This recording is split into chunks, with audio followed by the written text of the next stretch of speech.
Okay, great. So we had in that very first lecture an introduction as to why we even carry out these ratios. In this scenario, you can see that we're talking about two different businesses. This doesn't always apply. We could compare two different businesses. We could compare a business, and we can be looking at what the profits were in one year and comparing with the next. The key point is that we can use these ratios to compare. Right, so the first ratio we're going to look at, well, these are the three profitability ratios that I talked about, the return on capital employed. And this return on capital employed was this thing over here where I said, this is what you've invested, this 2,000 here, and this is what's been returned. So we'll come to that ratio later, but you can already sort of see what's going on over there.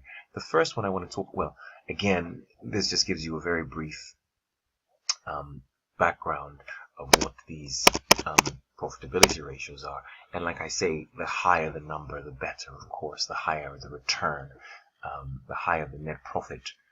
It means that you were able to manage your costs efficiently or better, or improve your sales in terms of via pricing. But again, it's all about comparing one year with the next. So again, when we compare, we can compare, of course, with 1 year, with the previous year. We can also compare with the industry. How are other companies doing in that area? So again, like I said, past performance, industry, and other companies in the sector. So the first ratio I want to look at is the gross profit margin. Well, let's go back a little and let me just again sort of come out of here and just play with this. So the gross profit margin, again, here what they've said is take the gross profit divided by sales or revenue and multiplied by 100%. And that gives you a percentage of how much you are keeping from your sales. So again, if we go back to this example over here, our nice example here, what we have is a situation where your gross profit is 650, your sales are 1,000. So it means that you received £1,000 and you kept 650. And we can judge you on that basis. We can compare. To compare, we must compare, of course, like with like. So here you see 1,200 out of 2, but out of 2,000. The key point is if I can bring both to the same common denominator factor of 100, then I can compare both. So if I can bring this, so the argument is what you're going to do with £100, you know, I need to kind of get the £100 of each. So 100 here, technically taking 1,000 here is divided by 10. So I could argue that if you received £100, you would keep 65, because if you received £100 10 times, you would keep this. That's what you would get 10 times, and thus you would get this 10 times. So in a way, we'll do the math in a second, but I'm just sort of showing you why we sort of come back and look at it this way. And here, to get £100, I would have to divide this by 200, so to speak, and this is kind of, if I did the same thing there, I'd get 60 technically. So you can sort of see that I'm almost just doing I'm doing ratios, if you remember from school. How do I get from 2,000 to 100? And so the formula says, well, it's simple. If I wanted to know what the gross profit margin is, I would say 650 divided by 1,000 times 100, and that would give me 65.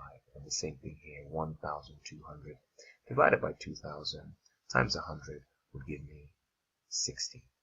Now, what does this even mean? This means that for every £100 you receive, yes, this means that for every £100 that you receive over the till, you are keeping a certain amount. How much are you keeping for yourself? And of course, we're talking about how much you're keeping before you have to deal with expenses. So in a way, it's just an indication of how well you are managing this cost in particular, the cost of sales. Because I guess the argument must be, right, that if I can reduce this cost of sale, I'll keep more. right? So my target is, how can I reduce the cost of sale? And when we talk about cost of sale, we're talking about the actual cost of the actual product that we're selling. These are overheads, if you remember.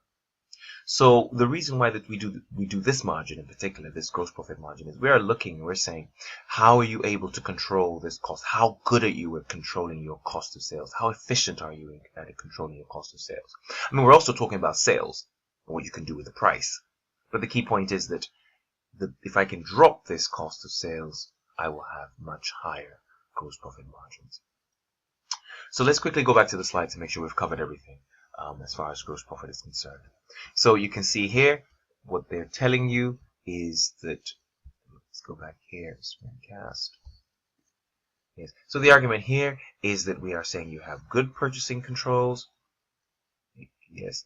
You are not holding too much stock. We'll examine that a little. But the key point is that the higher this is, the lower the cost of sales is in relation. I mean, there could be a range of reasons.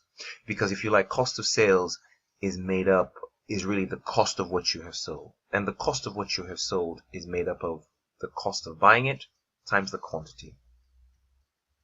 So if we can focus on that cost, if we can reduce the cost, so if we can find better suppliers, or we can buy in bulk, then it means that